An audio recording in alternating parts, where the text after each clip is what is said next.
Right now we're standing in the central old town, the Gamla Stan, which is today basically totally car-free. There's no cars in this district, quite a big district and centrally located between the north and the southern end.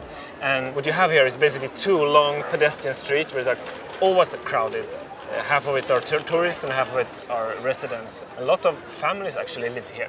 You have schools here, you have playgrounds. So it's very good to live here with kids because you can just let the kids out and they can play in the streets and you don't have to worry at all about kids getting hit by cars. Stockholm has a natural advantage of course, existing prior to cars, and so it's got the largest medieval downtown, which is extremely walkable. Even the streets that are open to cars have very, very little traffic. Makes an environment much more convenient for walking, much more pleasant to spend time, and much more pleasant for shopping, for tourism. Actually, in the walkable parts of the Stockholm, research has shown that it's not only walking for transport that is higher than in the less walkable neighborhoods, it's also walking for leisure and pleasure.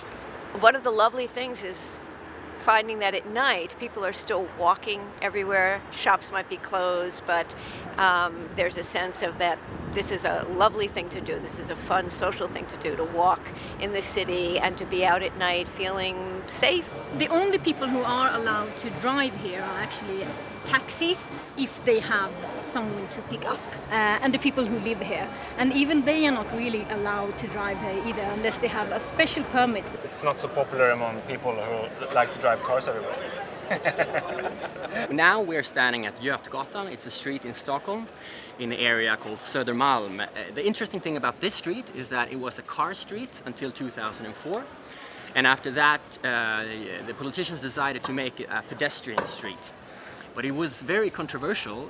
Many shop owners were complaining and some politicians were saying that the street would die. So instead of making a large urban renewal project that they were planning to, they just kept it the way it was. And the interesting thing with this is that you can see how much just a change of making it a pedestrian street. You don't need to change anything, the pavement or anything. You just take away the cars, and all of a sudden more people came here, more people started to shop here. So it's a fascinating example how you can make a street so much more livable. I think this space is so amazing because it's some example of what you call instant placemaking. Like when they built this wooden bridge, almost the day after people sat here, and it is showing if you do it right.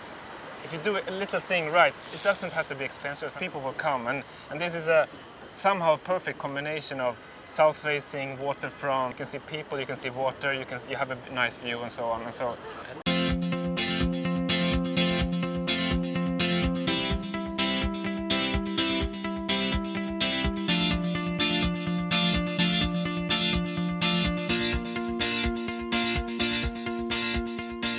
We're now standing at one of the places where the city of Stockholm has congestion charging stations.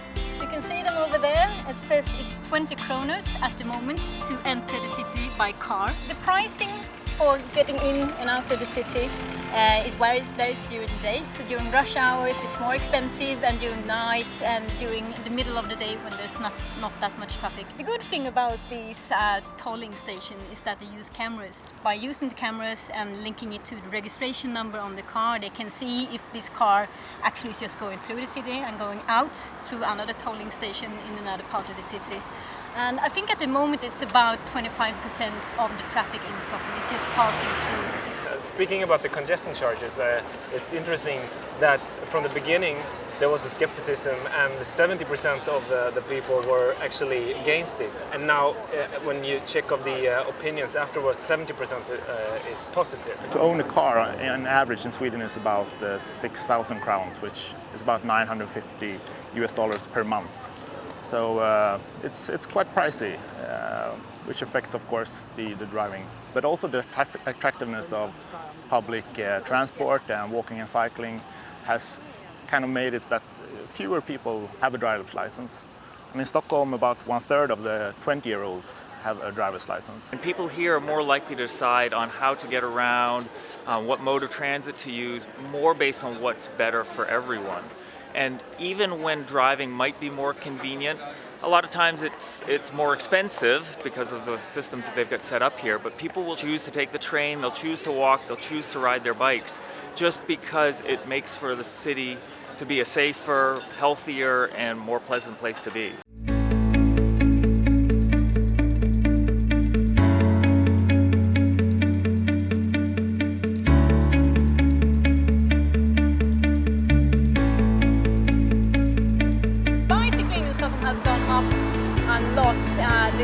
The last couple of years. The modal split for bicycling is about 7%. That's an average for the whole municipality of Stockholm, and in some parts, especially the inner parts of Stockholm, the modal split for biking is way higher. We still have a lot to learn in Stockholm. There are still a lot of links that are missing, and we have a lot to learn from, for example, Copenhagen and Amsterdam.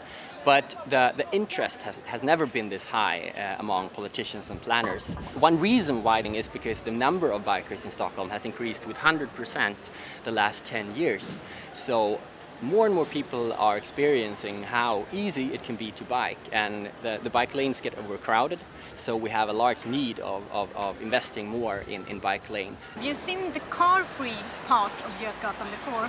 And now we're in the middle part of Götgatan, where the municipality of Stockholm is at the moment making a test.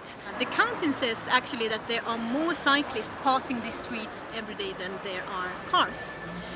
So this is one of the reasons that the municipality actually has gone through taking some space from the cars and giving it to the cyclists. This pilot project actually has a few really good features. You can see this one here. This is made of concrete, and it's there so that the cars won't be able to drive into the cycle lanes. This is also a new part of this project, which is called Stockholmshagen. It's actually a new type of parking. It holds 10 bicycles instead of one parked car, so it's a better use of space. The old bicycle lane, this one, is way smaller than this one, the new one.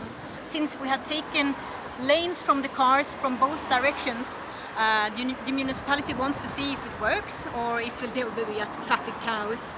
And if it doesn't, this will be a permanent solution. A lot more people are cycling now. I enjoy it. I ride every day. It's my only mode of transport, both for when I work with the move by bike stuff and when I ride by myself. It's quite a small city, so the most part is walkable, and definitely if you have a bike you can get far. I have my little travel companion. He's on the bike with me all the time. This is the raincoat. I made it myself for the dog, so we can ride in the rain.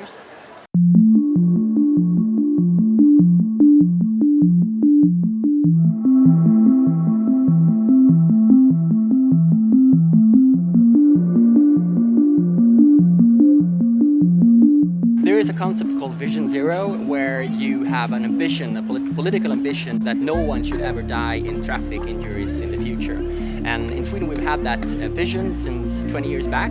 I think it's important to realize that our Vision Zero is something for the people. We would like to create a system for humans. And so the whole mindset around Vision Zero is actually to support good norms, to support people to do the right thing to do. Now, in the beginning, when Vision Zero was presented, people got either upset or they just laughed about it. But gradually it's been accepted that you need leadership, you need to put more of the responsibility on those who are designing the road transport system. The summer here there's going to be a conference where we reinvent the Vision Zero and call it Vision Zero 2.0. And the difference there is that before you only try to make it possible to keep on driving and keep on using your car and just trying to minimize the injuries and the deaths in traffic. But now we want to involve the benefits, the health benefits of more people using their bikes and more people walking. If you look at a street in Stockholm now, it's for cars still. It's definitely for cars. You have to take away space from cars, parking lots and lanes, and devote it to cyclists and pedestrians and public transport. I think the really interesting thing, and I've seen that with New York City, for example, is that while Vision Zero is about safety, we need something bigger. We need to talk about the livable city, we need to talk about all qualities at the same time. So we don't have a vision for every little piece. We need sort of a vision that in the livable city incorporates maybe noise and how clean the air is, and if I can send my kids to school on their own.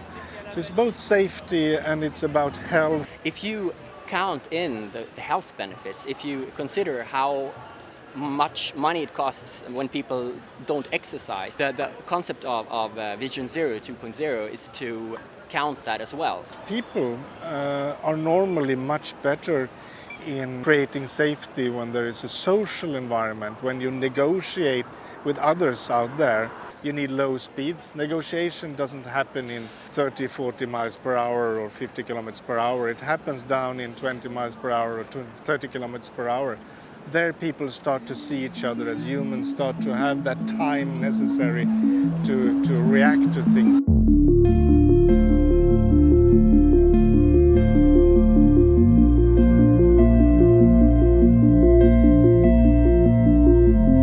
I'm just going to show you the biggest construction project that we have right now in Stockholm, central Stockholm. It's called the Slussen project. And it's a big transformation of this site. It's a big traffic junction with a lot of road space. The proposal looks like this. It's all based on to give more space to pedestrians and bicyclists, and to give the transit commuters good connections and so on. What it looks like today is basically you have two big roadways going up, and we're standing right in the middle of, you could say, one of three roundabouts. So, as you can see here, it's a big gap. The traffic planners or the designers of this in 1930s created a big gap and a hole, a black hole in the city. The basic design ideas of the new Slussen is to connect the Gamla Stan, the old town, or say the north part of the inner city, to the south part with direct connections for bikes and pedestrians, and to remove cars. So the cars, from being everywhere in this spaghetti of concrete, they'll now be fixed to one single bridge